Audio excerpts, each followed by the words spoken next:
And we are live. Hello and welcome, YouTubes. Lord Commander AK here, back with the lovely panel, LavLav and BBM, here to talk about some Doctor Who Beasties. And we were supposed to do this last weekend as a part of my Halloween project, but unfortunately that wasn't able to happen, so we had to reschedule. But now here we are. So let me let my folks introduce themselves. Ladies first, Lav. Hey guys, excuse the voice, still a little bleh. But love Doctor Who, really excited to be here. Thank you very much, Miss AK, for inviting me. And as always, it's great to be with you, David, so let's get started. BBM. Well, for starters, we're not late, we're right on time. When is the doctor ever late? So why should we be late, you know? BrokeBlackMan94 here. I got my TARDIS damn Funko Pop with me, so you knew I'm extra today. God damn it, you know. And yes, it is bigger in the inside. Glad to be here with you, AK, and Lady LavLav. Let's get to it. You know, there's a whole bunch of ways that last comment could have went wrong, but I'll keep my dirty mind to myself. So we're gonna start. We made a couple lists of some of our favorite and most scary beasties on the Doctor Who show, and most of them are from the newer era. However, there are a few that were tossed in from the old era, and at the end I also got a couple of honorable mentions that I want to toss in. So if these guys want to toss in some honorable mentions near the end also, that is very welcome. BBM, we'll start with you first. Give us what's first on your list. And these are in no particular order, guys. We're just tossing them out. Exactly. So I just look at the first one on my list. I'm like, wait a minute, is this number one or is this, you know, the last? But you know what, by all means, you know, first one I gotta give it to the gas mask zombies. And it wasn't David Tennant's run. It was like the 9th Doctor's run. Can't even pronounce that freaking doctor's name. Christopher Eccleston. There Christopher we go. Eccleston is the 9th Doctor. And if you look on my screen really quick while I'm talking, this is the gas mask zombies. You want to go ahead and tell the folks a little bit about these guys? Exactly. For starters, controlled by the damn kid. You never trust the damn kids in any genre. I don't care. From zombies to Doctor Who. Or should I say Doctor Who to freaking horror. It's going to be alphabetical. But anywho, where's my mommy? Like, for starters, when you hear that, you're going to, of course, you're going to approach the damn kid and be like, okay, where is his damn mommy? Next thing you know, you're going to be a freaking gas mask zombie. I hated that thing, period. The good person in me is going to be like, let me help them out. But at the same time, it's like, I don't know. And why you have a gas mask on? Now, granted, it was like during like a wartime. So, you know, granted, okay, probably have the gas on, whatever, but it's like, I don't know. I don't know. Okay. In defense, though, in defense of the little boy, it wasn't really his fault. What really happened was there were these little like nanite type aliens that had crash landed at some point, and they came across this little boy. He, I think, actually had got caught in an explosion and he was dying, and they saved him. Now what happened was, because it was during the war, he had a gas mask on, so they thought that was a part of his face. So he was a little orphan street kid. He was going around saying, where's my mommy? Because that was like his last thought. You know, where's his mommy? And it did ricochet into some horrifying things, yes, but it wasn't necessarily his fault. At the end, he did find his mommy. The aliens corrected what they did, and he was a little boy again. And everyone that I got turned was changed back to their original form. But yes, yeah, still creepy as hell. From you know, my last stream that I did, fuck them kids. I want to add, you guys keep saying, are you my mommy? It's not, are you my mommy? It's, are you my mummy? Mummy, yes, that's right. Oh my goodness. He is English. No, we have to be correct. We have to be correct. Are you my mummy? Yeah, like I can still hear it in my ear every time I think about the episode. So creepy. I would run if some random child thing came out of any alley or even walking down in broad daylight talking about, "Are you my mummy?" Nope. And y'all know Lord Commander don't do nopes. All right, we can. It's kick first, ask questions later. Hey, gotta do what you gotta do. I mean, I'm sorry. If we ever get to the zombie apocalypse and any of my, and y'all know I love tiny humans, any of my tiny humans start walking at me growling, they're getting a bullet right in the eyes. I love them to death, but that's not them no more. It's going down. Oh, I'm going down with my babies. It's just such a Doctor Who thing to take a misunderstanding and make it so fucking creepy that it just haunts your nightmares, and then fixes it so it's all nice and perfect. I love the gas mask zombies. But the memory of the horror is still there. The creep factor always stays there. One of these days, my kids are gonna be the gas mask zombies. One of these days. That's actually pretty clever. I dig that idea. BBM, we can. This is your show at the moment. We can move on at your leisure. Oh, we're not going to be going to like each and every other person. I'd rather not switch documents. Sorry, I'm slightly lazy. The next one. Wait. Before we move on, I forgot my list. Your list. Remember you gave me your list. So your list had everything that I had also. So I just combined both of ours. Oh, okay. So that'll make it easier. I don't remember the list. I got you. All right. Awesome. Sorry, BBM. Go ahead. The next one. Wait, am I unmuted? Yeah. Okay. Good.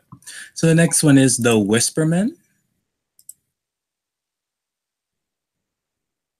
And these are the Whispermen staring at us on the screen, creepy as all fuck. They kind of remind me of American Gods, but worse. For me, the gentleman in the Buffy the Vampire Slayer. They didn't say anything. But I think these guys like said like a rhyme or something before killing you.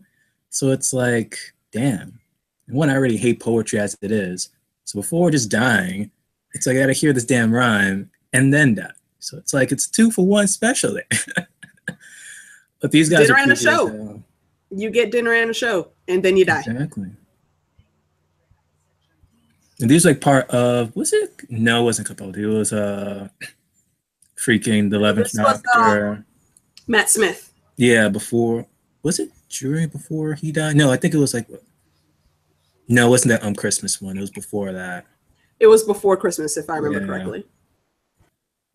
And that freaking old man do whatever was like going after and wanting to like find out the Doctor's name. And like those were like his his agents, whatever that is. Yeah. His zombie minions, that's what we'll call them, with weird, creepy vampire teeth and blank faces. Am I wrong? Weren't they part of the organization? Aren't they like agents of the organization? I do not recall. School us. What is this organization you speak of? My memory is failing me right now. Remember, like the organization was the main Matt Smith baddie. Is that the one who had like the eye patch, whatever thing? Yeah. No, two different. They're not part of it. I thought they were agents of them. Okay, so then I was confusing it. All right, they're creepy. No, this is other pale people. Other pale people. Striking enough, a lot of pale people villains though. Don't trust people. Don't trust pale people. Yeah, so you guys ain't got anything to say about this, or go to the next one? Yeah, outside of them just being creepy. Nah, yeah. We can move on. The next one is the Zygons. And these are a callback, kind of like the Daleks and the Cybermen, I believe, from the old school that was brought into the new school again. Now, I've seen the old ones. I wasn't that creeped out, but I think it's just this newer look for me. They'll just beyond creepy as hell. The newer monsters, well, when they brought them into the newer form, Russell Davies made them like more angry and a lot more sinister like in his renditions of them, which I enjoyed. But some of them, I don't know. We'll talk later when we get to like Cybermen, but it's like for me, like the Mondasian is a little bit more creepier than the Cybermen we have today. But yeah, back to these guys. What I hate is that after they take you away, they basically replicate what basically like a clone version of you or something like that, or shapeshift into someone like you. So it's like you don't truly know what's up. So they're just plotting and scheming. They remind me of The Thing. You know that horror movie, The Thing? Mm-hmm. That's the one with terrifying. Yeah. That's what's so terrifying about The Thing. That's what's terrifying about these. Because you don't know. Yeah.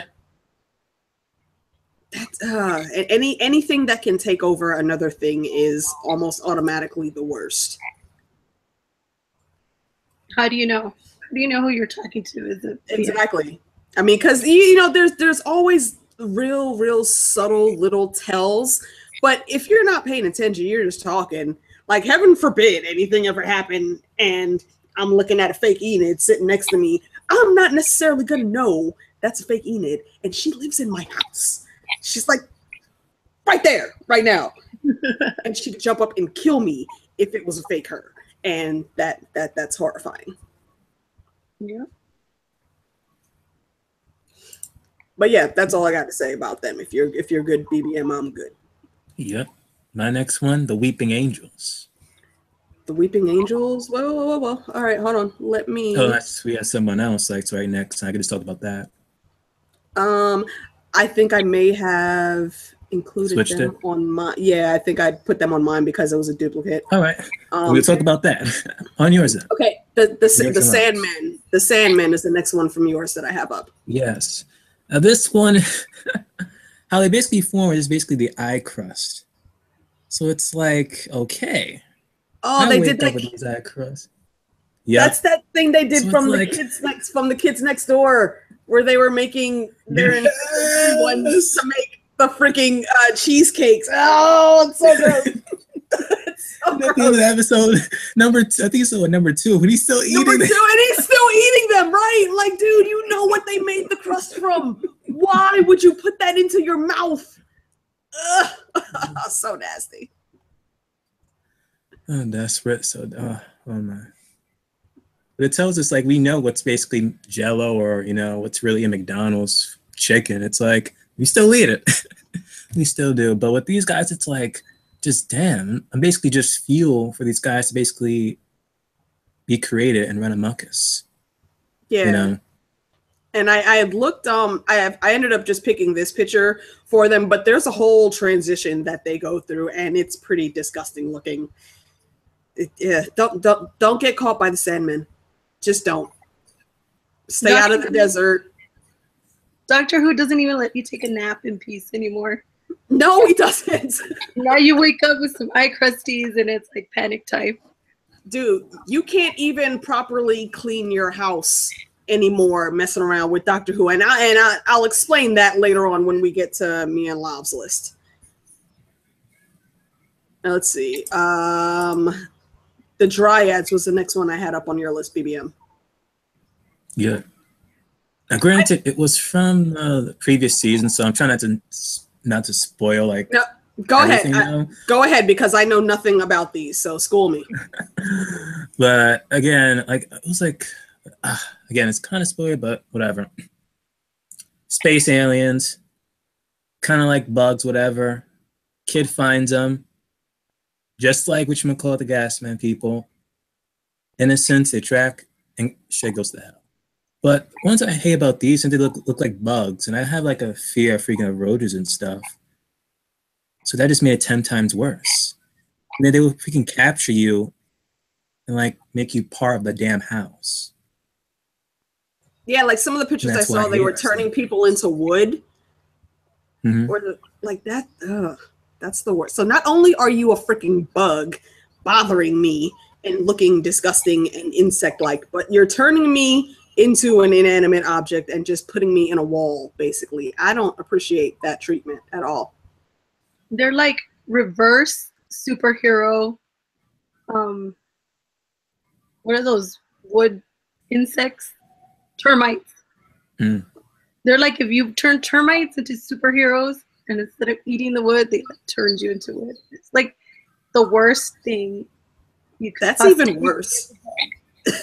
That's even worse. They're horrible. Because if they come up, go ahead. That episode is very horror-esque. So I loved that episode. Mm-hmm. I mean, if they're on Earth and they're turning us into wood, then we have our regular termites that basically are then just eating us alive. Mm-hmm. What if they that whole cycle? Oh no! No! Why'd you even put that thought in my head? It's because you just put them together. I was like, oh my god, they would have babies. 10 points from Slytherin. No. Oh, that's gross. That's so totally gross.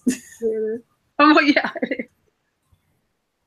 Oh boy. Okay. I don't know if you had come up with any other ones, BBM, besides what you gave me originally, but the last one I have for you that wasn't combined with me and Lav's is the Midnight Entity. Yes. Now, with that Midnight Entity, for starters, like when it comes to Doctor Who, at one point he doesn't know like what the villain or baddie is for the episode. Eventually he figures it out. Sometimes he doesn't, but he's still able to beat it. But it's like with this one, he didn't have an idea like what it was. And I think it was just feeding on radiation on the planet, wherever this Midnight Entity like was. That. But it was just so crazy. And then it'll just begin to like mimic you, and then like take over your phone. So like we don't know like what's up. It's another mimic, and the thing with this is at the end they got rid of it, but they didn't kill it. Like it's still there. It can still mimic anyone that goes through that area. Like this, the face of the lady on the screen now, that was like one of the final images we had of it. My tinfoil theory is it's some weird ass upgraded alien boggart, and it just goes around fucking with people. There's no other way, because it doesn't like take power from anyone that we saw. It just gets in your head, takes over your form, messes with people, and then it's out. Mm-hmm.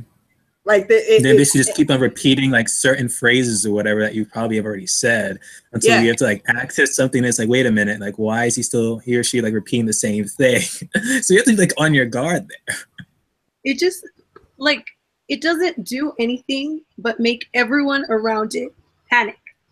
Mm-hmm. They panic and then they start acting like assholes, and then everything goes to shit. That's all it does, and it's like kind of where the monsters, all it's sitting there doing is repeating shit you said. Like if you've got a 2-year-old, just fucking ignore it. Like use your mommy tuner, tune it out, and it will be fine. But eventually you gotta say something to that kid, you know. Family God episode. Stewie was keep saying mommy. Until she said what? And then it got you. But I mean, like, for everybody to start like, oh, let's kill each other. It's just sitting there repeating shit. Like everyone fucking loses their mind. So, and what I thought was cool about that episode is it just shows when the Doctor's alone, he's his most vulnerable. That episode, he was like close to getting tossed out of that train or whatever the hell they're in. The Doctor always needs a companion to smack him upside the head like, bruh, pay attention. You're going too far. Dial it back. No, amp it up. He needs that focus. Like him hanging or going about things by himself is not a pleasant experience. No. That's the only reason why I like Clara. On that one episode where she actually did hit the Doctor upside the head, and it's like, dude, this is still your planet. You should have said something. Other than that, I still can't stand Clara. Continue on. Well, I was just going to say, he's just intellectually curious about it. That's it. He's not reacting. So everyone's all like, why aren't you losing your shit? There's something wrong with you. You want to, kill him. So. You know what? And that is the problem with a lot of things going wrong in our environment, because scientists are always fucking curious about shit and want to figure stuff out, and you end up messing with shit that you shouldn't be messing with. Humans, damn it. Humans always fuck shit up. Yes, we do. Okay, so let's me switch over to the documents. BBM, if you want to go ahead and pull up the your info about the angels, then we can do that, and I will pull up that document next.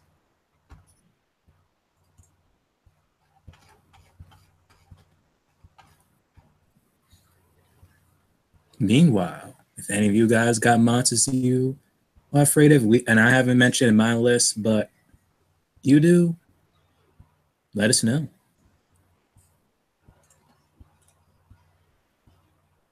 Oh, and shout out to Ion Trone and Omen hanging with us in the chat. Appreciate y'all coming around.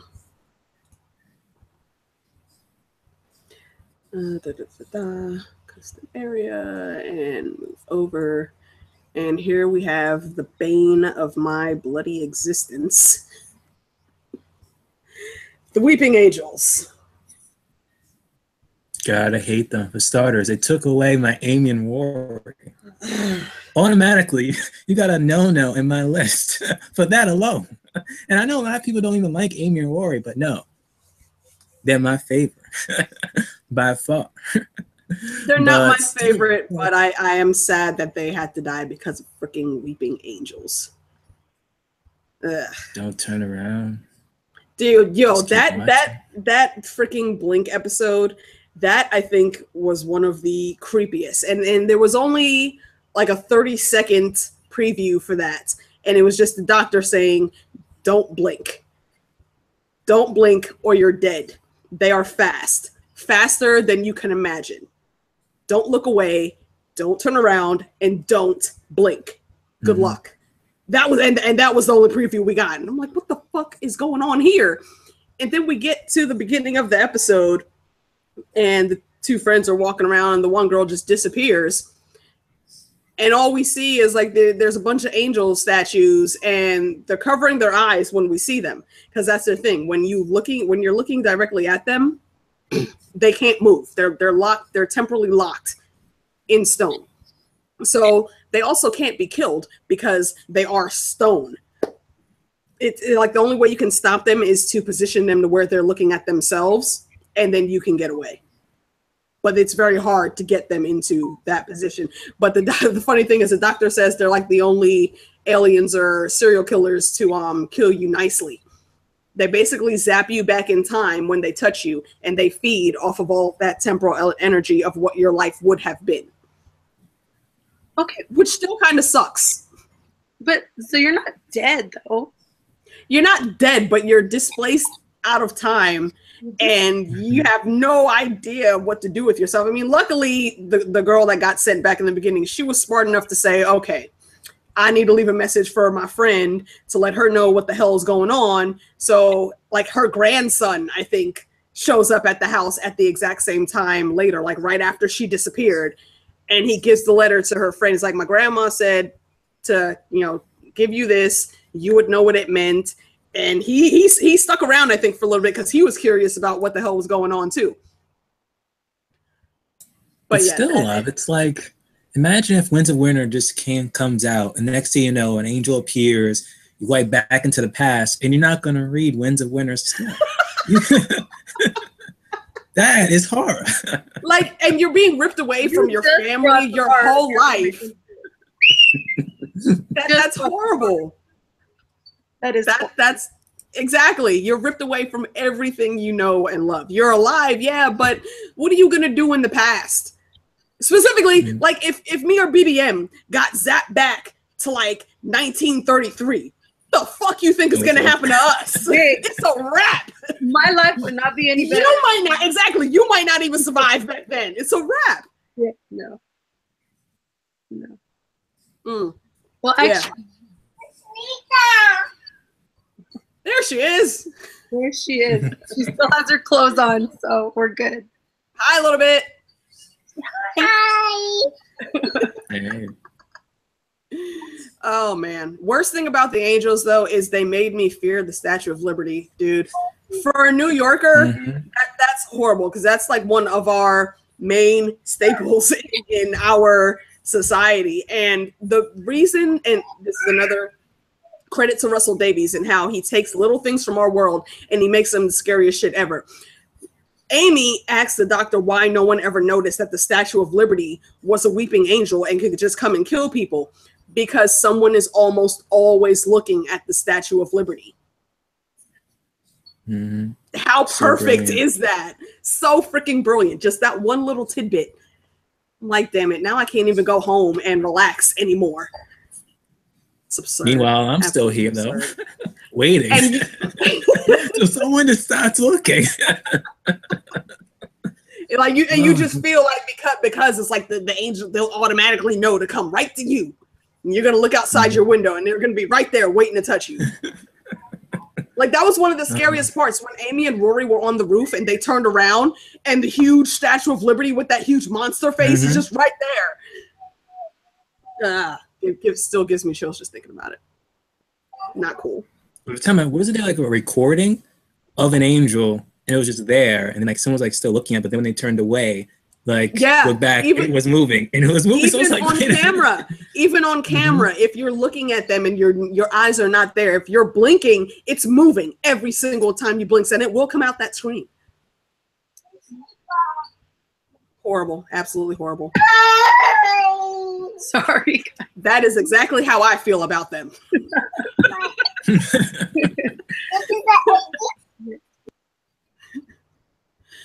All right. What else did you have on your list, BBM? Or was that it? I think it was Cybermen. Okay, yeah, and yeah, me and Lav had the Cybermen also. So, okay, let me scroll up to the very beginning. And Lav didn't have this one on, but I did. These happy people that look like Audrey 2's upgraded alien cousins are called Vervoids. And they were an artificially created humanoid plant made by scientists, being assholes again. And they created them to be a slave species. So rule number 1, you're screwing with things that you shouldn't be screwing with. Rule number 2, you tried to make these things to be slaves. That's automatic no-no. So then these things, you know, they become aware of themselves. They figure out how powerful they are. Like they can basically shock you with this venom type thing that comes out. And their arms also have like little prickly things that can knock you out on their hands. They're horrible. Like the doctor basically had to commit genocide and get rid of the whole species, because if they would have gotten to Earth, then they would have wiped everyone out. There would have been no stopping them.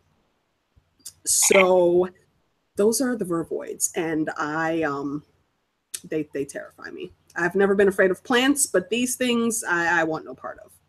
Who's the doctor with these? Because I don't remember This these. this is old school. This is classic Who. This is the 6th Doctor. Okay. He's the one that wore all like the bright colors and had the short curly crop. I think Colin Baker was his name. If you ever watched The Trial of a Time Lord, this was in one of the episodes. He actually got put on trial because he was being held accountable, quote unquote accountable, for different things. There was a whole slew of stuff they tried to throw at him in that series. But yeah, these are the Vervoids. And if you watch Classic Who, I definitely recommend watching The Trial of a Time Lord. It's about a 14 or 15 episode series where they go through a bunch of different episodes and things that they tried to charge the doctor with. And I won't spoil how it ends. Season with him about his own trials, about that one trial, whatever. Pretty much, yeah.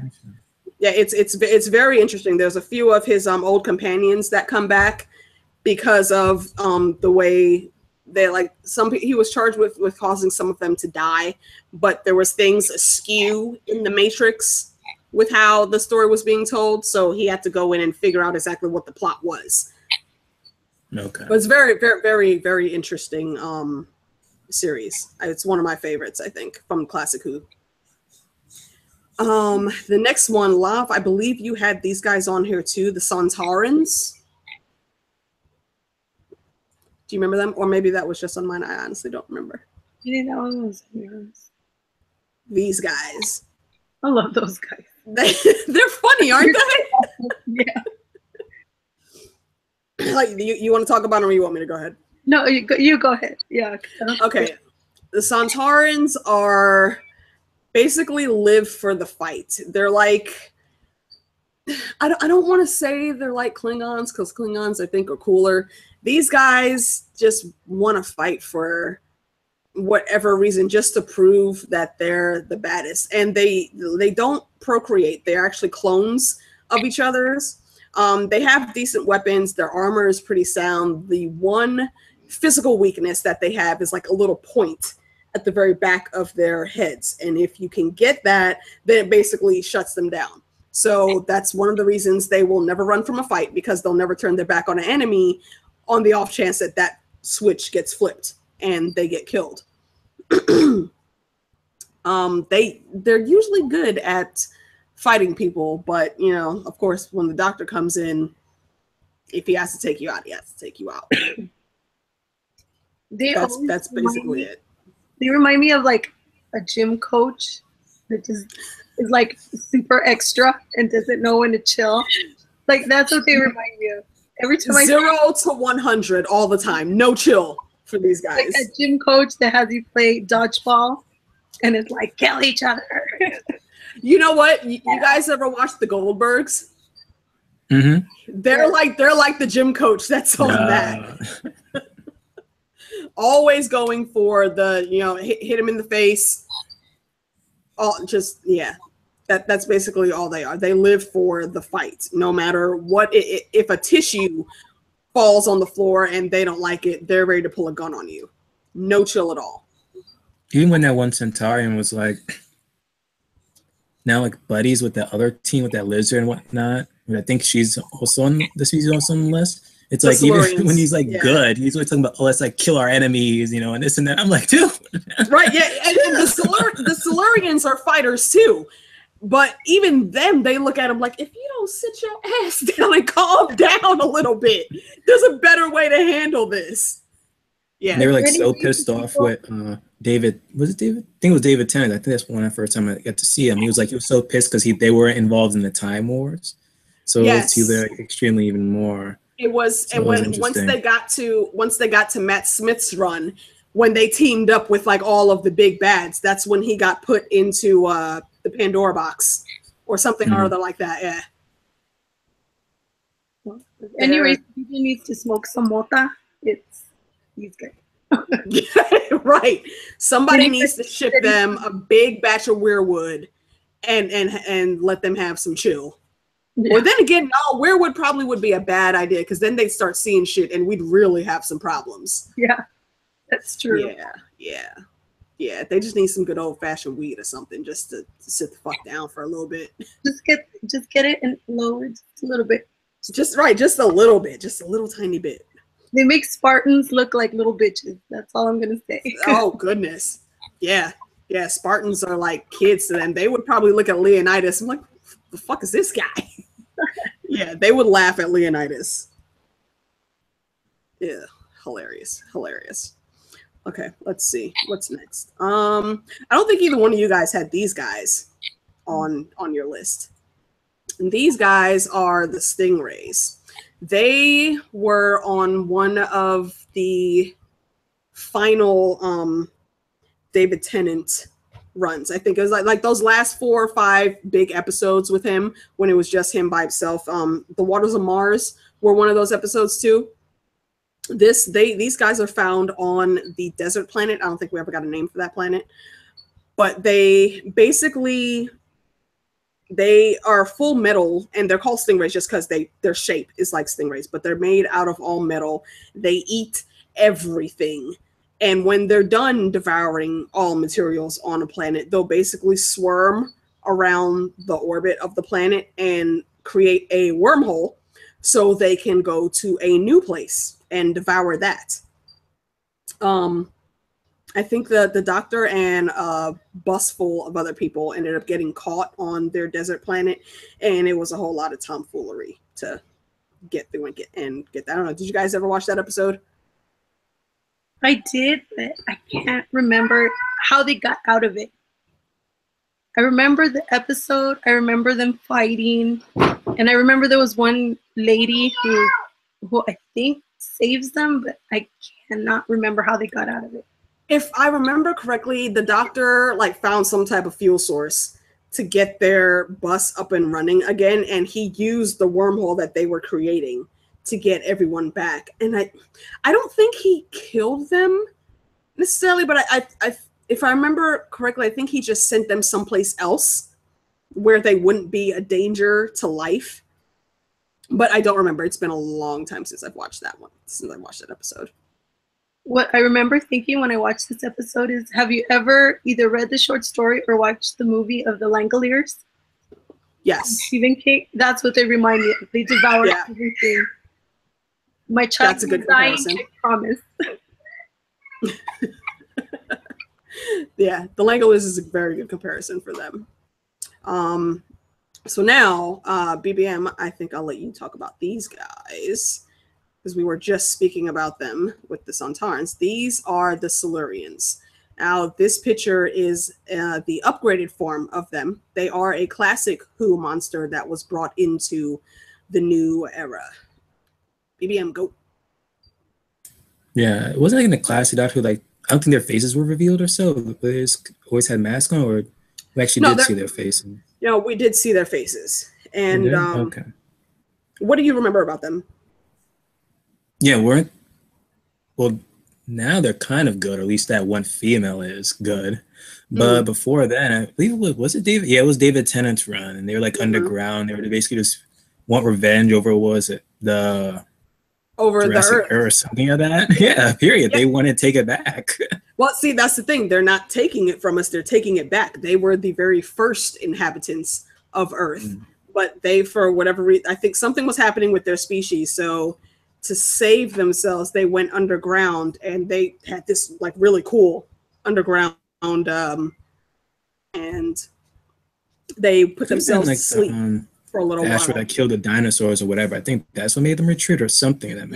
Something of that magnitude was happening.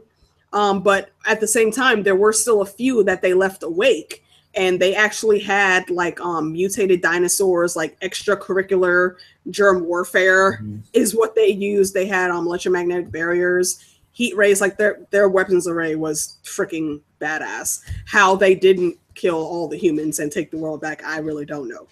I honestly don't remember how that ended up, but their species isn't dead. Like, they are still living, but I think they chose to stay underground and like live with the humans, but apart from them. For now, and then they start mass, and then the Doctor got to save the Earth again. It's a never-ending cycle. It is. It really is. That was the one with the.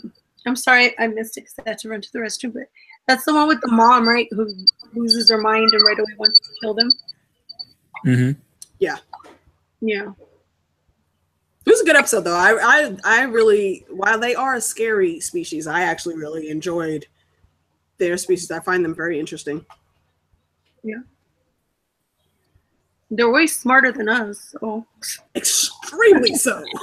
Like, I would love to go and study with them. Like, forget our college. Send me underground to go hang with them for, like, the rest of my life. And I'll be happy. Yeah.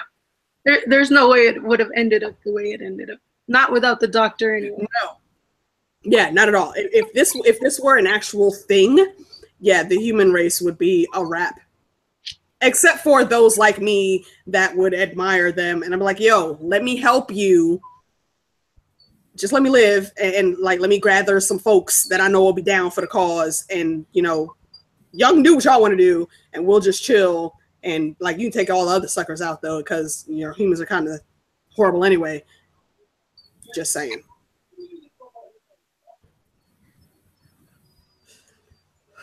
All right. BBM, toss this to you. Or actually, Lav, because you haven't talked a whole lot. I just want to say, it should have been the Mondasian Cybermen you should have got a picture of. They're more creepier than this. Say something. No, don't hit on those Mondasian Cybermen. I'm not at all. I do agree. Go ahead, Lavina. Well, see, to me, Cybermen are scary for the same reason zombies are scary. It's that it's people you love, it's people you care about who are transformed and turned against you. And then it's also somebody taking your body and taking your control of your body out of it. So Cybermen, for those of you who don't know, I'm trying to remember how they started, but basically they think they're upgraded humans. So they will take you, whether you like it or not, and turn you into a Cyberman because you're obsolete and outdated. And whether you want to or not, whether you like it or not, you get turned. And so they are creepy as hell. It's not even about how they look. It's just, and then you're all the same. You're all uniform. There's no individuality. There's no, I mean, they're a step from being Daleks, I think. So, I don't know if you guys had anything else. Yeah, and again, you know, how did the Cybermen start? A freaking human got in his feelings and decided he was going to make this ultimate warrior and upgrade people. But then he knew the dangers of this. He knew the horror of this, of absolutely losing your humanity. So when it came time, the Cybermen were like, well, it's time for you to upgrade now. Man, he tried to fight that. He didn't want to upgrade. He wanted to stay human and stay the way he was. But yeah, the Cybermen were not about that. Once they got their agenda in their head, they mobilized, and there's nothing you could tell them. It takes a lot to defeat the Cybermen. Yeah. And it's like iTunes. Whether you fucking want it or not, that son of a bitch is gonna upgrade. I just click X on that when that's how it comes up. As soon as you turn on the computer, it's like, time to upgrade my click. No. Like, I don't want to. I'm happy where I'm at. And they're like, no, bitch, you're upgrading. Nope, upgrade. Just like Windows. iPhone.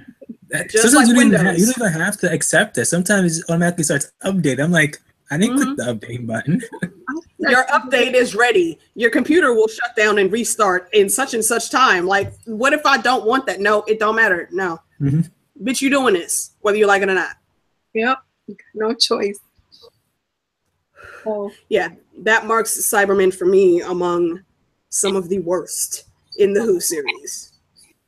Now then, we'll go back to, again, talking about Russell Davies and these tiny little things that he pulls from our world to make horrible monsters. When I said that you can't even clean your house and feel safe messing around with Doctor Who, that brings us to the Vashta Narada. And the Vashta Narada, when we first see them, I believe, is in the Silence of the Library. And when the doctor is explaining what they are to Donna, he says, well, you know, you have them on Earth too. And she's like, really?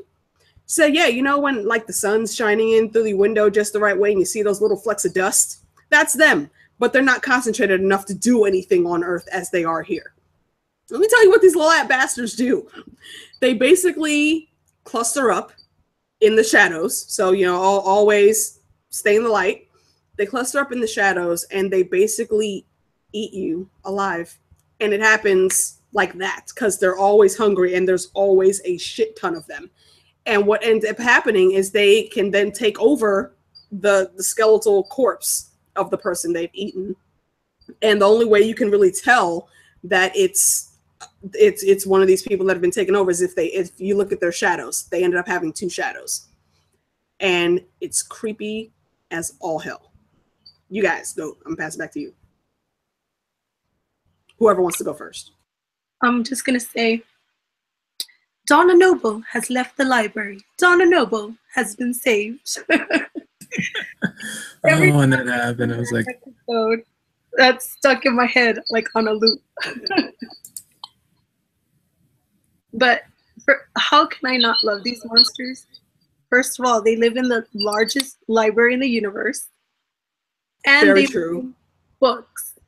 If I was going to be a Doctor Who monster, I would be these guys. They're fucking awesome.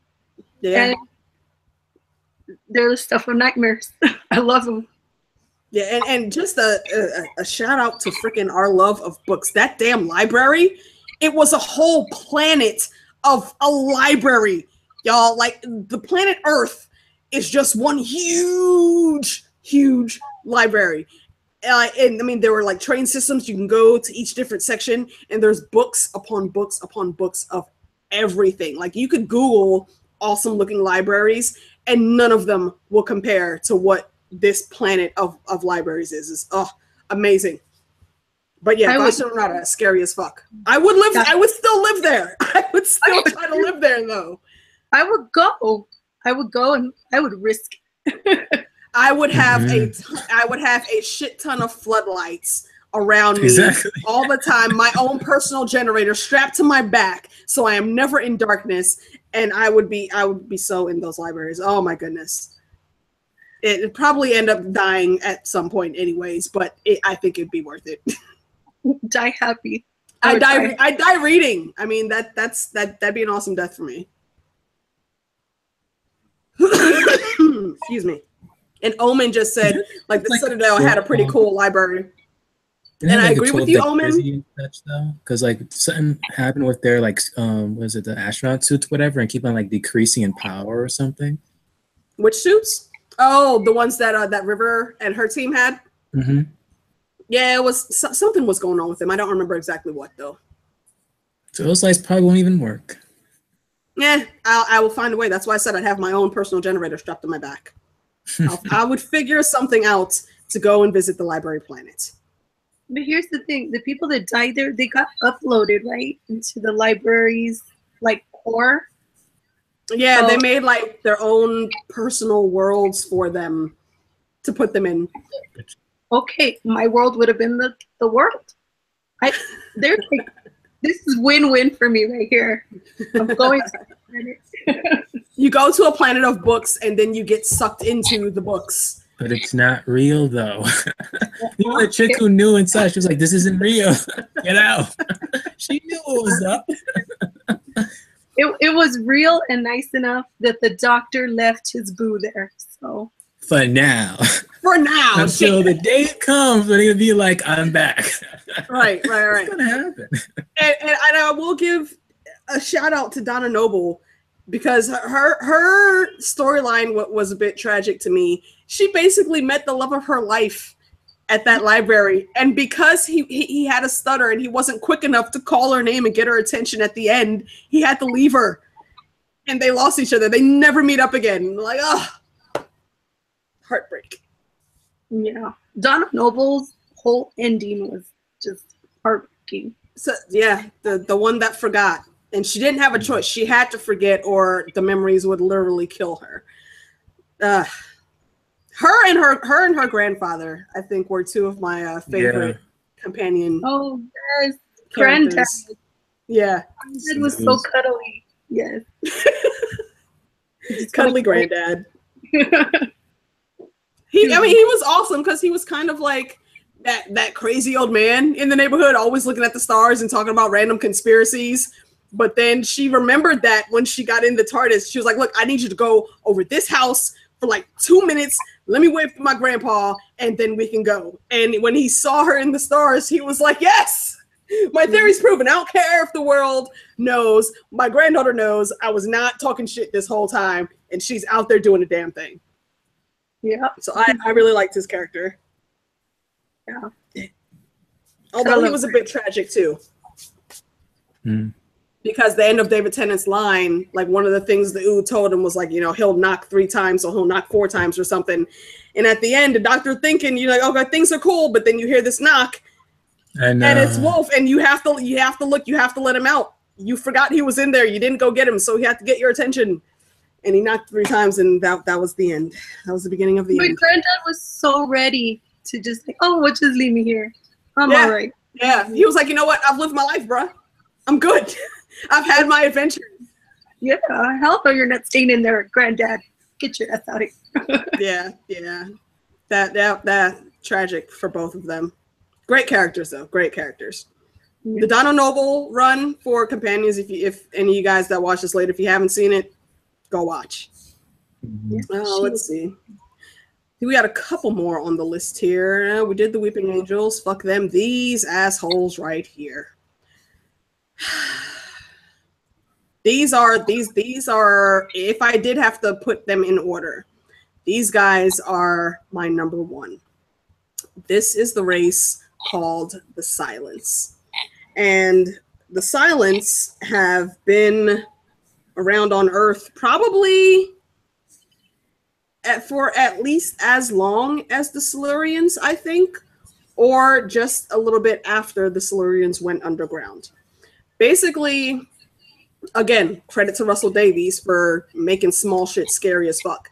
You know, and this happens to everyone, multiple times in your life, multiple times in a week. When you think you need to go get something, you walk into a room and you automatically forget what the hell you got up for.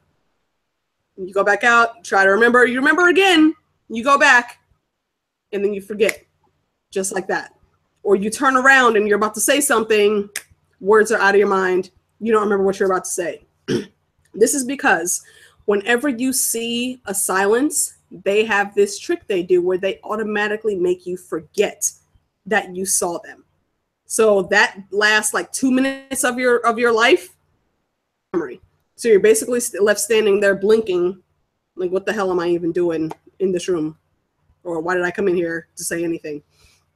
And what's said is, even though they're invisible, they're everywhere, but they're invisible, so no one sees them. The few times that they are seen, there is some bit of them left in the human memory, because it's said that humans mimic them in the way we dress and whatnot. And when we go out and we want to look good, what do? We put on a fucking 3-piece suit like these guys. We get all dolled up and whatnot. And these guys are always dressed in the nines for whatever reason. I don't know. Maybe they were gangsters in another life. But they are always like dressed in the nines, and they're just there. Like, they're not really doing anything, it seems, but they're there just like watching humanity all the time. And if you see them, you know, your memory gets zapped. Their ultimate, I don't think their ultimate goal was ever like stated. I know they were exposed, but what happened after that? Do you guys remember?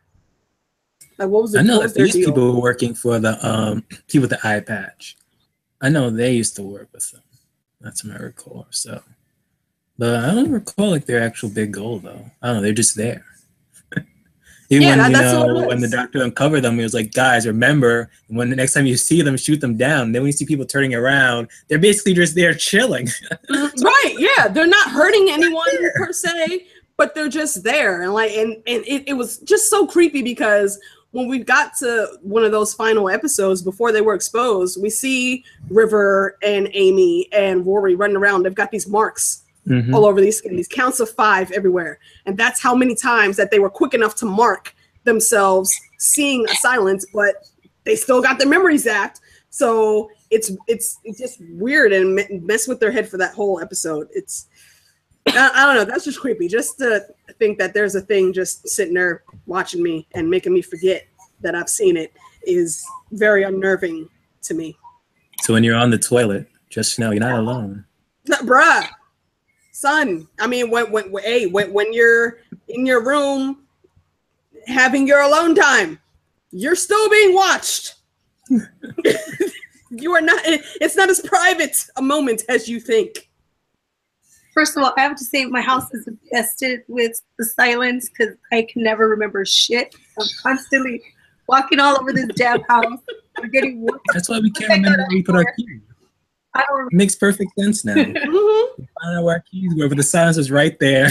Zap them. Okay, so right, like, you know, you put your keys down and you meant to go back and get them, but the place you put them put the silence in your vision, and they had to zap it out. So now you got to spend a half hour walking around the damn house looking for your keys, missing your bus, and getting to work late and shit. But what? Then when I ask my parents, "Hey, where have you seen my keys?" They just like come into the room and like, "David, it's right there." I'm like, "What?" Right. Right so much hours. So to me, what was so creepy is that they would look in the mirror, be fine, turn around, turn back, covered in marks. Yeah. Yeah. Oh my God. Like, you just blinked. And what happened? It wasn't a blink. It was big, huge chunks of time just gone. Gone. Yep. It's creepy as hell. I'm still blaming the silence for my being senile. Yeah, I totally agree. This, I can't, yeah, there really isn't too much else to say about them. They're just creepy as shit, and on the creeper meter, they're my #1 in the Whoverse. I did have some honorable mentions. Did you guys have anyone else that was on your staple list? Daleks. Yes. I don't know why I didn't think about the Daleks right away. But yeah, they are definitely an honorable mention. Guys, before we go on, I had to look it up because I had to know what their point was. Mm-hmm. So according to the fandom, they were created to keep the Doctor from answering the first question and telling the Time Lords that it was safe for them to return. Oh. So that was the point of the silence. I'm going to have to go back and watch those, I think, and read up a little more about them because I don't recall that being a thing. That's interesting. Was it safe to return because, he saved Gallifrey? They didn't, know that? Remember, he had to answer the first question? I'm going to put the link for you guys in there. Oh, wait, is the first question what Doctor Who? Yeah, what's the first question? Remember the Doctor... It was like a question that he had to answer, and it was to let the Time Lords know they could come back. And there was like a big storyline, and I can't remember exactly. It's been a while, but where they were trying to stop him. They've been trying to stop him from letting the Time Lords come back from that sentence. Okay. So, well, good time to do a rewatch. Yeah.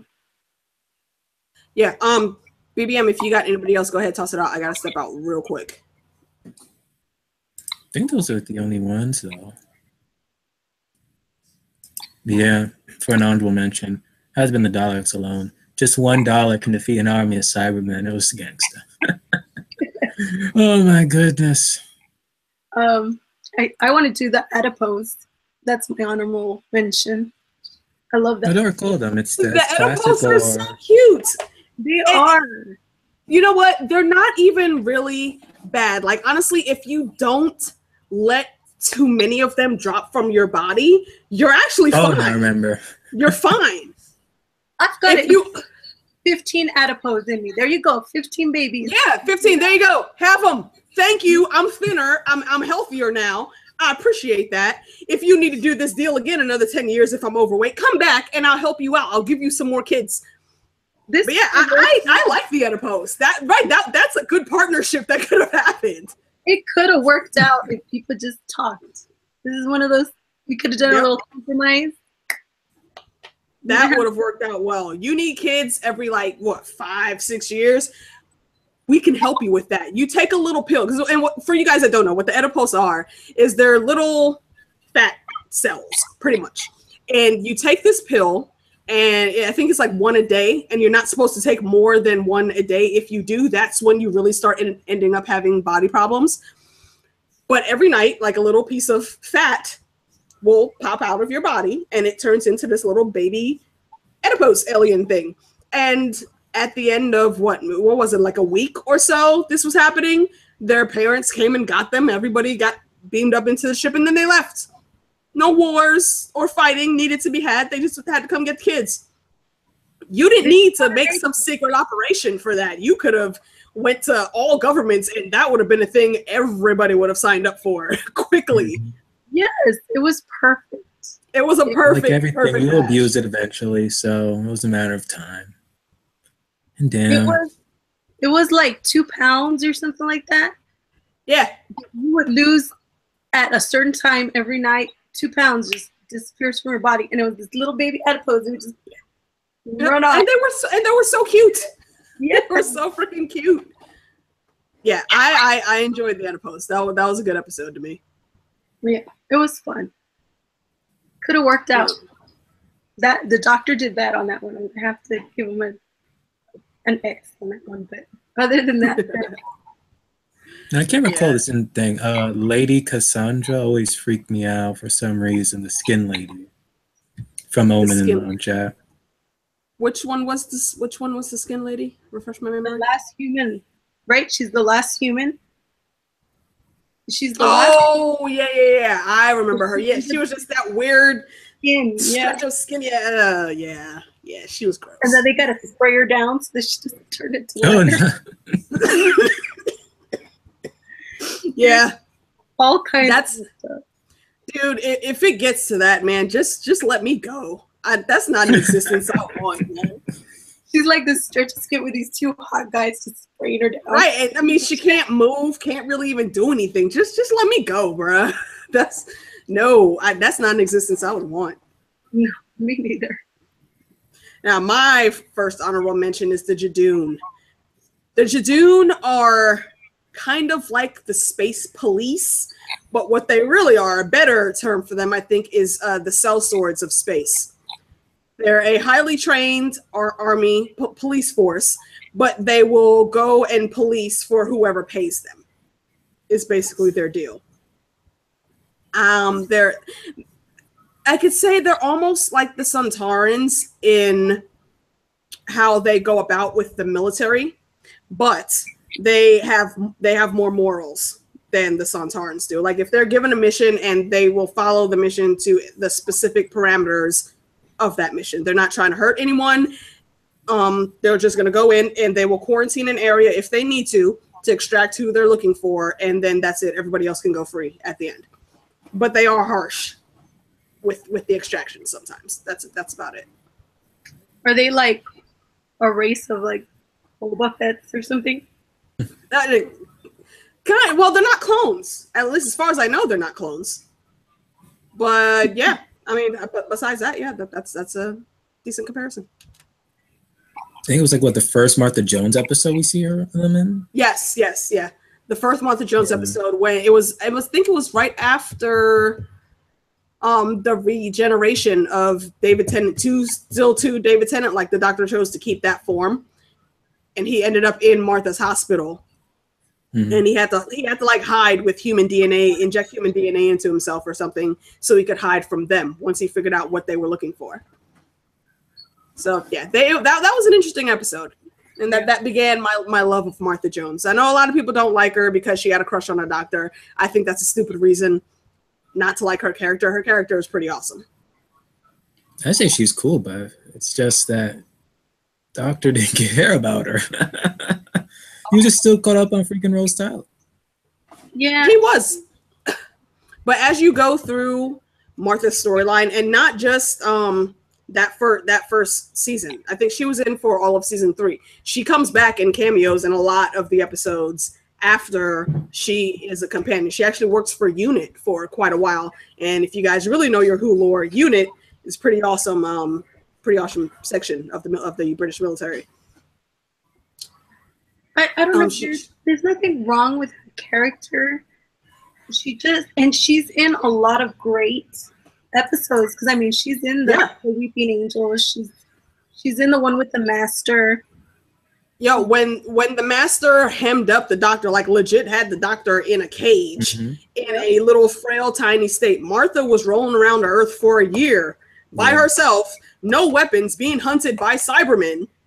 And she handled that shit. And at the moment when it needed to work, she got pretty much all of the people of the Earth together to do what they need to do to bring the doctor back. She did that shit by herself. I'm sorry, that's badass. I think whoever, I don't know if maybe it was the actress or something, but there's something just off about Martha that doesn't quite click. And it could be her relationship to the doctor, since they don't click. Like it makes it hard for the audience to click with her. I think that's what it was. They gave her a romantic interest in the doctor, and I think that was a bad move, especially coming off of Rose Tyler. Come on, man. The dude burned up a son just so he burned up a son just so he could say goodbye to this girl.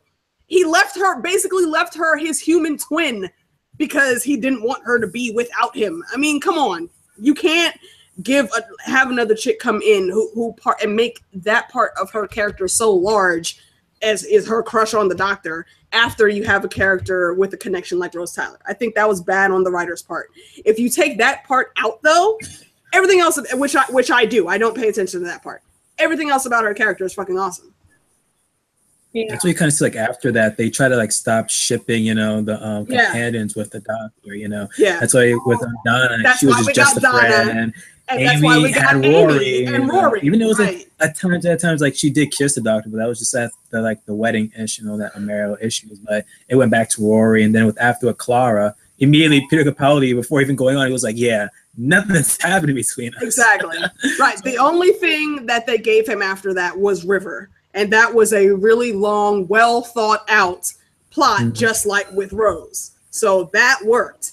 Yeah, the way they did it with Martha, it was just too soon. It was too soon for that to come on screen.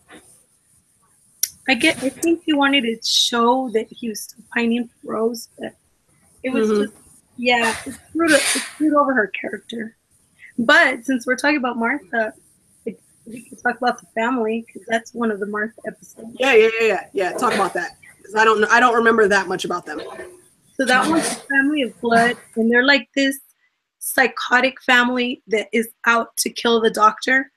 And at first you have this feeling that the doctor's running away from the family. So he basically puts Martha in charge of him.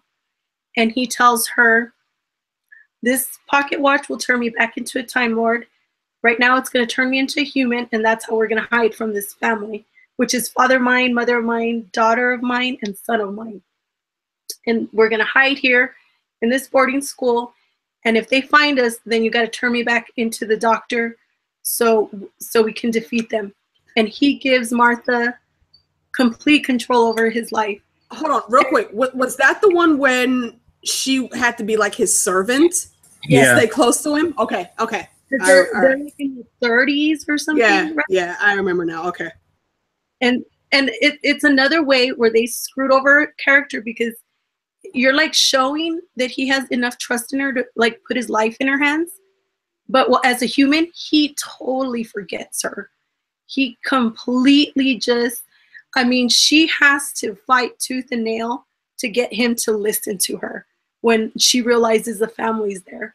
So, and he even falls in love with, like, I don't even understand that love story. Some random broad. Yeah, some chick. So he falls in love with her, and I mean, Martha fights tooth and nail, and they finally defeat the family. But this family like takes over people's bodies too. It like kills them, takes over their bodies, takes over the body of a little girl with a balloon, which is always freaking creepy. A red balloon, mind you. Little baby Pennywise running around. So yeah, and the whole boarding school has to fight these people. It's one of my favorite episodes, actually. So like I said, Martha's in a bunch of really great ones. Speaking of boarding schools, that reminds me, what was the one with oh crap, where the hell, the little boy from Nanny McPhee? He was in an episode. That's the boy that played Simon. Is that the one with Simon? Okay, all right. He's like, I remember that now. He's got like premonitions or something. I can't remember why. Like all the kids at that school have something extra with them, and that's why they're there. Okay. Yeah, I do remember enjoying those episodes. Yeah. Okay. Yeah, I love that kid. Well, he's not a kid anymore, but no, he's not, and he is not as famous as I think he should be. No, he's very talented, and I've only seen him in maybe 4 or 5 like big production things since The Doctor and Nanny McPhee, and I think that's just bad because he's a very talented guy. Yeah. BBM, do you got another one, or can I shoot one out? No, you can shoot one out. That's the only one I can really think of at the moment. All right, I'm gonna go to these awesome guys here. These guys are called the Ood, and right now, he looks very evil, and with the red eyes and whatnot. But that is only because he's being controlled. Ood are actually extremely peaceful, and very, very helpful species. But they can be, because of their peaceful nature, they can be easily taken over, and usually their eyes turn red when that happens. Let's see, they're very, very sophisticated, very wise, very loyal friends of the Doctor, but they can be controlled and used against him, sadly. And when they are, being controlled, they have like weird powers too that can be exploited, and they can make them very dangerous at times. But outside of that, they're pretty freaking awesome. I like dude. For them, like they work hard because when they're being controlled over. Yeah, when they're being controlled too, it's like you're torturing them, and oh god. But like they know they're being controlled, but they can't break out of it. Like it takes an outside force, like the doctor or someone else, to come in and break that control. And it sucks. And they keep the memory of everything they do. They're like space elephants. Like they have memories. They never forget anything, and they always remember the experiences of being made to do these horrible things, and it sucks for them. Yes, they make my heart hurt. Yeah, they're pretty awesome creatures, but evil people use them for bad things. All right, I got only one more honorable mention. You guys got anything else you want to toss out first? I forgot what was the name of the creature though, but I think it was like possessing this girl, and then she was like would draw people. And then they would just end up in that picture, whatever, or something. I remember that episode. Like she would draw like little things with her crayons, right? It was in this weird town that it was in during the David Tennant run. I don't remember exactly what it was, but I do recall that episode. Yeah, that was some creepy shit going on with that too. Yeah, I remember that one. I wish I remembered their name though, so I could look them up. I don't remember what it is. Wasn't she like autistic or something? So that's how they would. Yeah, that's why they really didn't like pay attention to her. Like when those she's like, I don't know, like keep on like calling her. She was like always doing this, and it was like, what's wrong with her? But it was like no, they were just basically just controlling her at one point. It was ridiculous. Yeah, shit, man, it's like throw it in the fire, whatever. Yeah, they were like tiny little things. That's right. They were these bitty things. They were in the room. Always telling you, it's always the kids. It's always the kids. That's why I don't want no kids. I'm like, get away. I'd be cool when I say this, but hey, just adopt them when they're 17. So when they're 18, it's just a year. Okay. 1 year. I mean, what are you gonna do with them when they're 17? They're pretty much a grown person by the time they're like 15, 16. They don't want anything to do with you. Right. You're like a lame ass and they don't want you around. Exactly. So. Like that's a wrap. You have a finite amount of years to mold this young person into being a productive, positive person in the human society. And that's not enough time. That's just not enough time. Freaking kids. All right. I'll roll on to my last one. Then if you guys don't have anything else, we can wrap up. Have you guys ever seen this guy? This is another character from the Trial of the Time Lord. When the Doctor was put on trial, he was basically the prosecutor going against the Doctor. And what we found out later, there's no way for me to explain who he is without giving the spoiler. I'm sorry. But what we find out later is he was working with the Master. And the Master, when he was talking to him through the Matrix, called him by the name he knew him as. And then the Doctor was like, wait. Stop the conversation. Did you just call him the Doctor? And like silence all in the courtroom.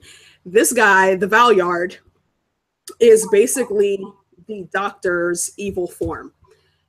And what the Master explains is he is a regeneration of the Doctor from like way, way in the future. So at some point, the Doctor is supposed to be evil. And I don't know if Russell Davies will ever do it, but I've been looking for that to happen in the newer episodes. But I don't know. But it may never happen. I think it would be very, very interesting if it did. And Russell Davies would be the guy to do it really, really freaking well. It could always be an alter reality or something, a parallel universe. No, but see, that's the thing. It wouldn't be an alternate reality because it's a regeneration. At some point in time, one Doctor dies and he regenerates into this guy.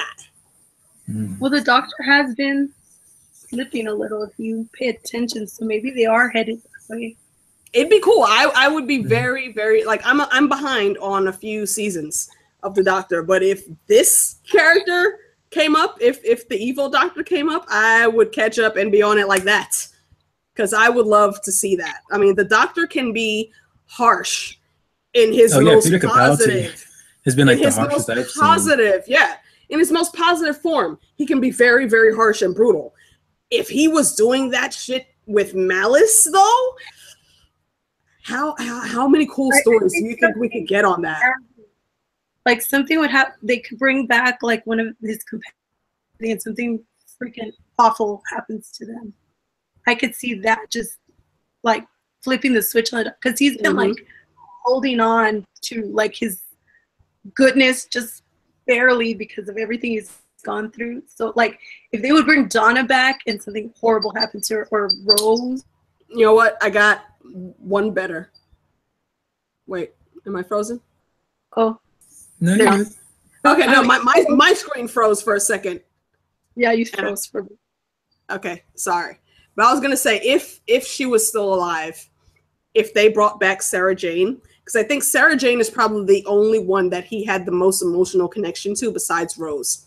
If they could bring back Sarah Jane and something bad were to happen to her, I think that switch would be flipped very, very easily. And he would go on like the hugest revenge plot ever. But I like that setup. I think if something did happen to one of the companions that he really, really cared about, then the Doctor could go really, really dark. And not just to go and save something else from these people doing something to something else, but specifically to kill and like wipe out people for. I would love to see that. I don't know. Does that make me weird?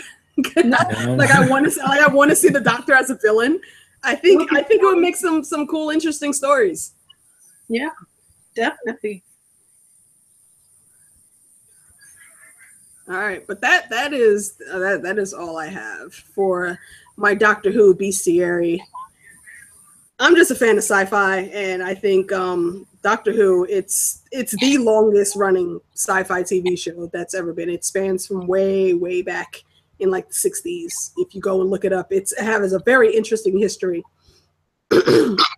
And the people that they've gotten to play the Doctor, all of them have been magnificent. My absolute favorite is Tom Baker. He's the 4th Doctor. He was my first Doctor, so he will forever be my favorite. I think after that, David Tennant is a very close second. And from there, a lot of them just you know, they jumble around the numbers. But my absolute favorites are Tom Baker and David Tennant. What about you guys? Well, I haven't watched the old ones. I started them when they were on Netflix, and then they took them off. So I've watched some of like super old, like the black and white ones. But so I really started with what is it, Eccleston? And so I loved all of them.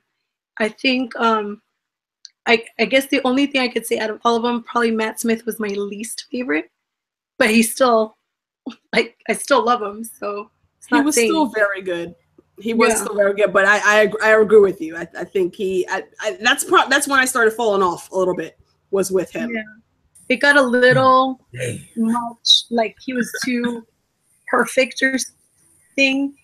Like I don't know, something about him got a little too much. But yeah. He was putting on a smile. That was it. He was hurting on the inside, Lav. Maybe because I have like an extreme bias against bow ties. Bow ties fucking suck. So What? Bow ties are cool. I don't care what he says. Fuck bow ties. But no, yeah, I don't know. He's just not. From all of them, he would be my least favorite. But he's still amazing. Like, I don't have really horrible things to say about him. Yeah, I like Capaldi just because he's a grouch, and I'm a grouch, and so I had like a kinship to when he's like, oh, hugging. I'm against hugging, and I'm against. He was like, you know what? Just for that, if you do make it to Con of Thrones, the first thing I'm doing, I'm gonna run up and hug you, like 30 seconds. 30 seconds. I'm not gonna let you go. I'm going to say it. I'm going to say I'm against hugging and get away.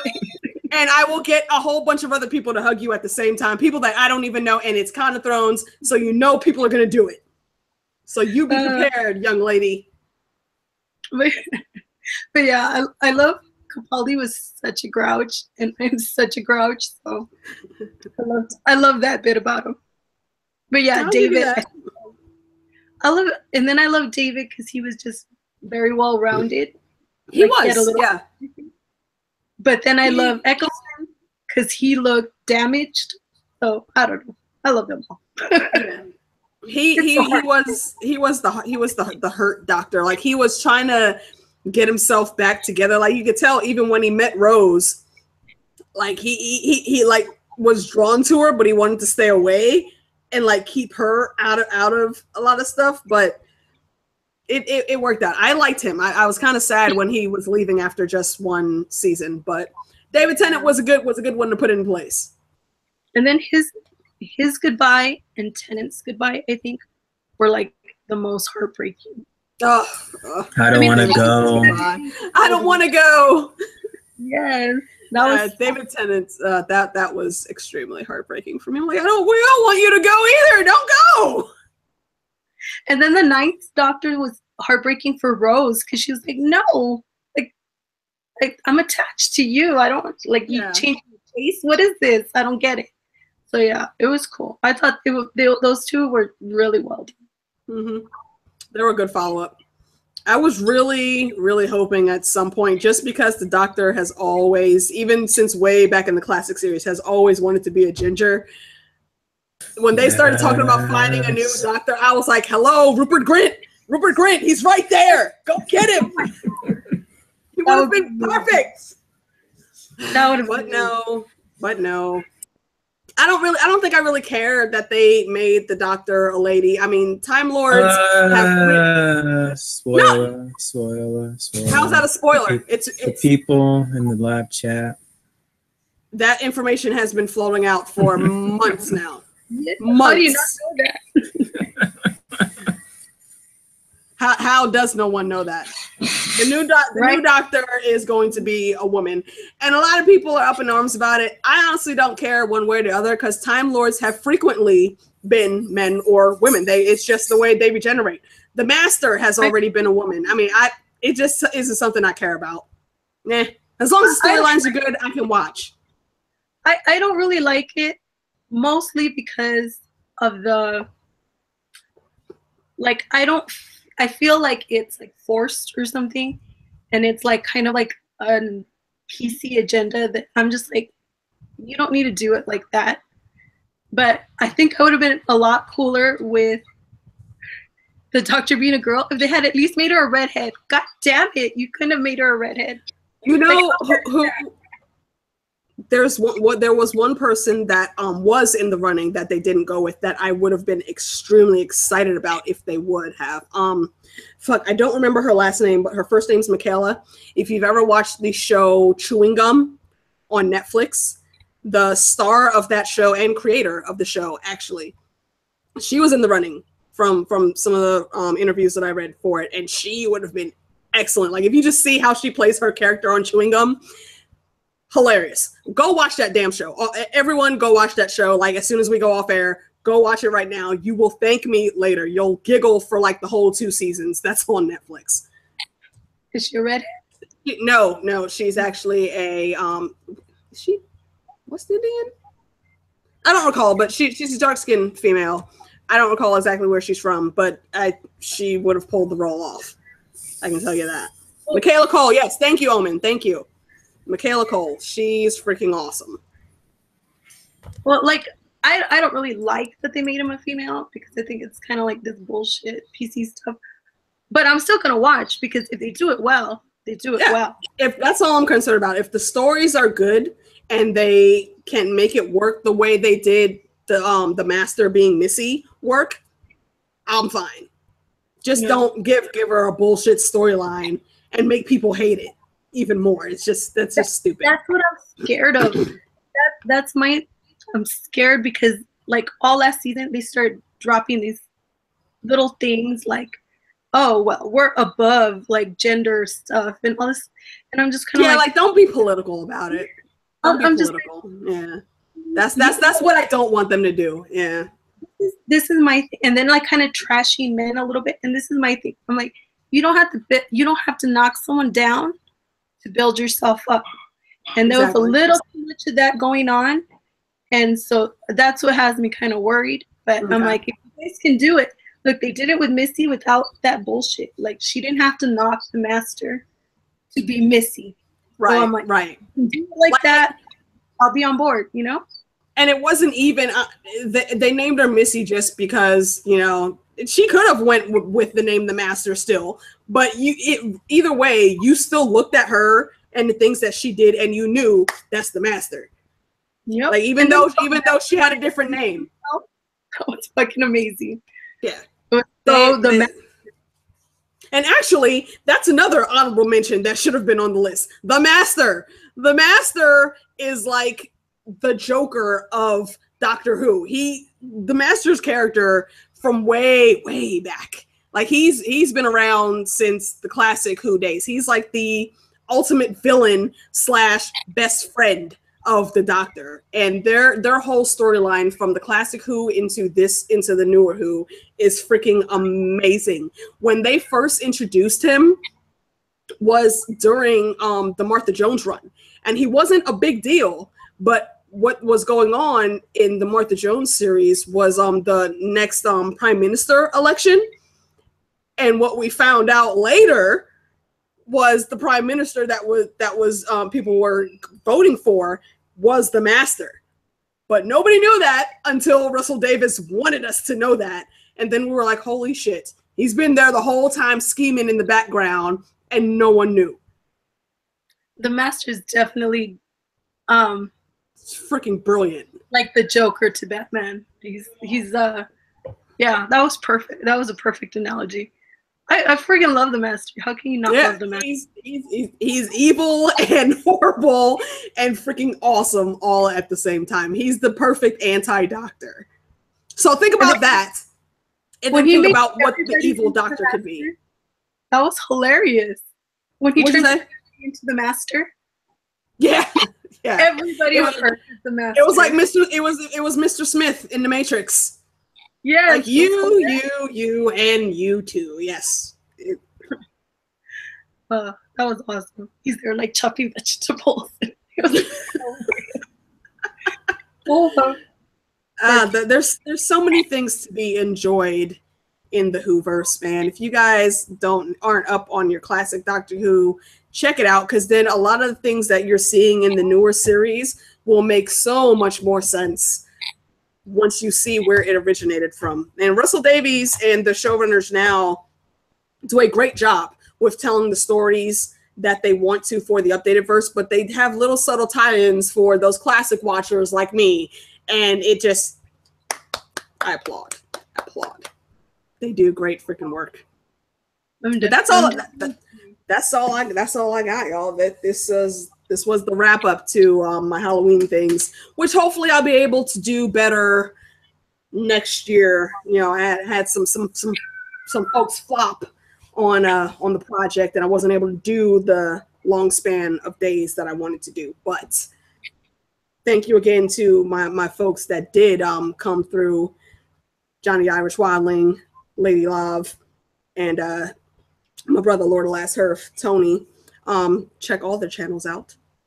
Johnny is actually under Johnny Giant Spain now, so you have to go there to find his videos. But hopefully we'll be able to tag team and do some more cool things next year.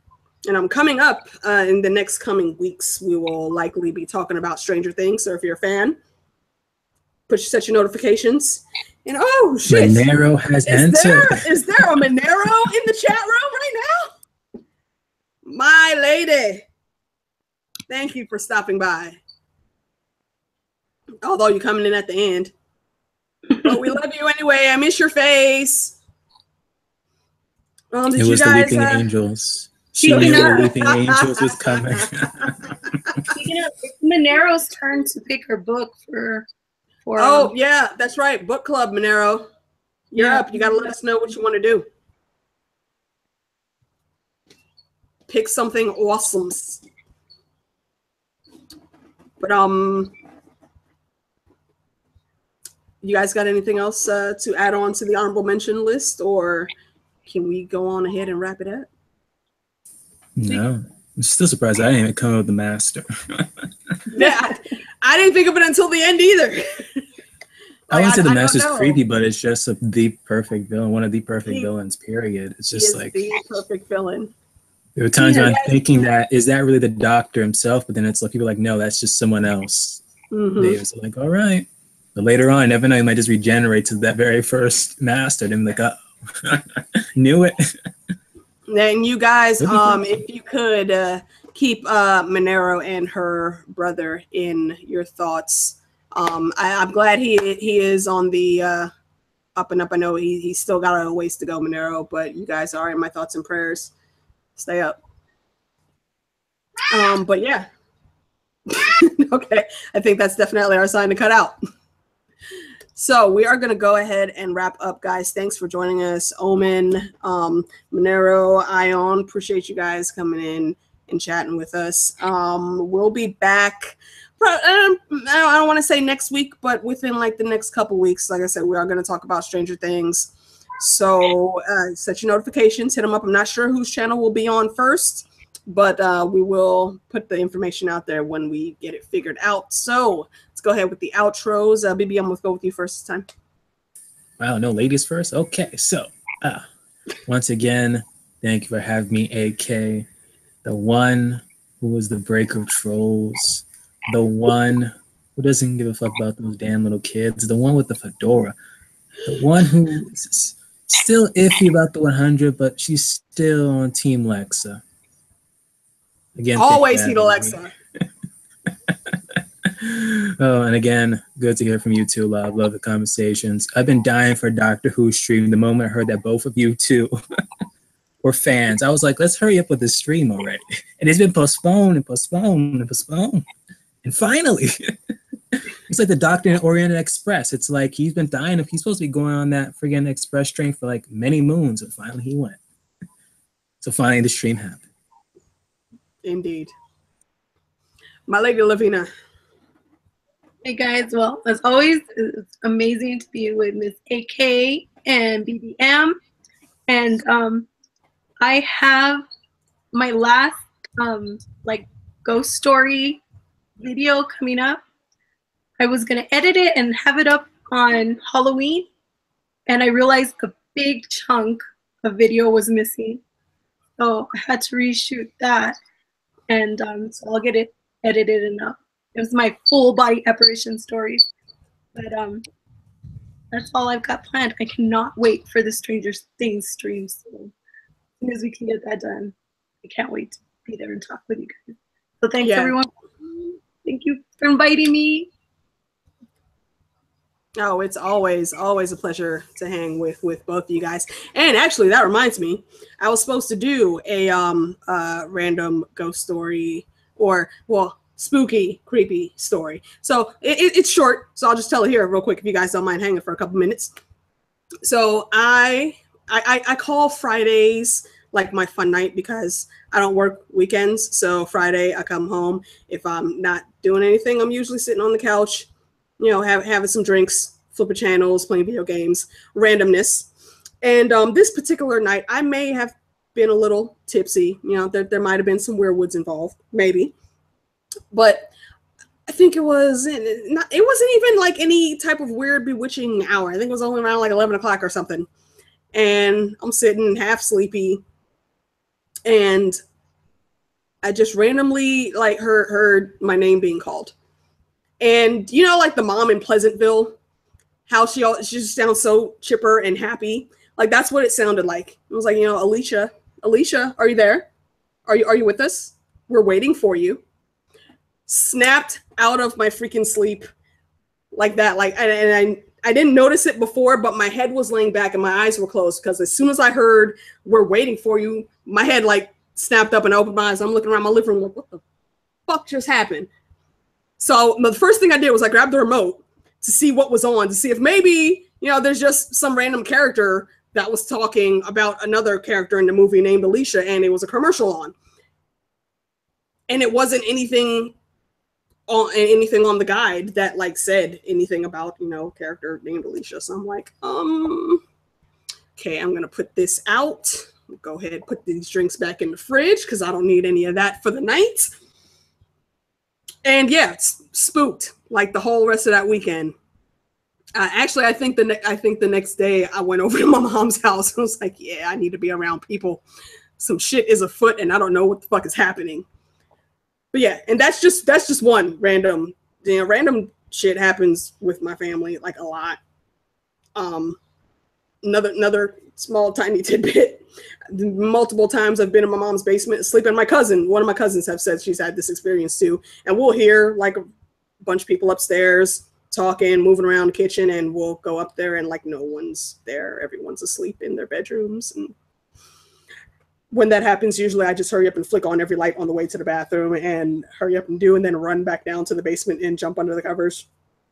Yeah, shit gets creepy around my people sometimes. Why are you having parties and not inviting me? Son, at least let me know you there though. At least let me don't have me thinking. It's live now. It's you. I'm gonna be the next one now. It's gonna be completing the cycle. So if anything happens, I'm missing. I'm blaming you guys. I'm gonna haunt each and every one of you. Okay, look, and this one isn't even really spooky. It's just weird. Like me and my whole family. I think it was like last Christmas. We were sitting at one of my aunt's house. Everybody's in the living room. We're all awake, and we just all of a sudden started smelling food. And you know, like when your neighbor's cooking, you could smell it sometimes wafting through the windows. It was the middle of the night. And she's in a neighborhood where people don't really stay up too much past midnight. And we just started smelling food cooking. And it wasn't just random food. It was like, we're West Indian. So, you know, certain West Indian foods smell a certain way. It was like our people's foods. And we just all sitting around like, you know, Granny, if you like want to use the stove, could you just warn us first so we ain't surprised at what's going on? I mean, your ancestors are living it up in your house. Like, right? Like, can you share a plate? Like this shit's like, and it smells good as fuck, but you know, we ain't getting none. Like, damn. Like just random spooky shit like that happens. You know, when you more than I wanted to. You know, when you pass on, there's gonna be good food. And there's gonna be conversation. So I hope so, man. I hope it's that positive, and whatever said it was waiting for me doesn't like snatch me up first before I get there. No, I'm like a demon or something. They just want you to come up for that one plate. Next thing you know, you're gone. Yo, I hope that's all it was. Like for real, that shit spooked the fuck out of me. Even thinking about it now, I'm like, what the fuck you mean you waiting on me for what? I'm not coming. I don't. Yeah, I mean, and it's like it was just one of those voices that sounded too nice, like something was wrong behind that. Like that's what tripped me out. It was the tone of her voice, like, I don't want to go nowhere. Hey, did this happen on LavLav too?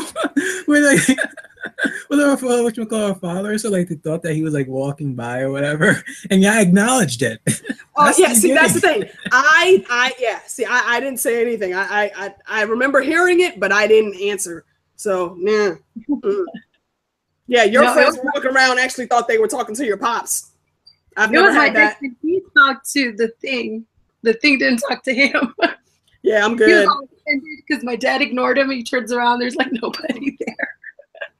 I was like, sorry. I'm good. I don't want no parts of that. Not at all. I don't need to. I've always said I don't need to see anything. Like one of my cousins sees things that she has since she was a kid, and now her daughter sees stuff. And I don't want that. I do not want that. You can keep that gift all to yourself. I've seen stuff too all my life, and my oldest tells me she sees things. I don't know. No gracias. No gracias. Don Willie stopping in. Thank you for dropping in and smashing like. I appreciate that, my brother. You know how we do. But yeah, we gonna go ahead and get out of here, y'all. That was just my random wrap up for the All Hallows Eve season. Come back next year. Hopefully we'll be doing this again, and we'll be better at what we do, and I'll be able to put on a better production for you guys. It's always fun hanging with you guys. Thank you, LavLav BBM, for rocking this with me. You know, throughout the whole of these past couple weeks. Y'all been helping me out with the streams and stuff, and I really appreciate it. Everybody that was in the chat, thank you. Don Willie coming in at the end, I appreciate that, homie. Manaro, Omen, Ion, I know you was in here earlier, thank you. And we will be back next time talking about some Stranger Things, and we'll be doing book club again at some point once we pick a book, so stay tuned for that. And we will see y'all in the next one. And yes, Lexa deserve better. #Mahita.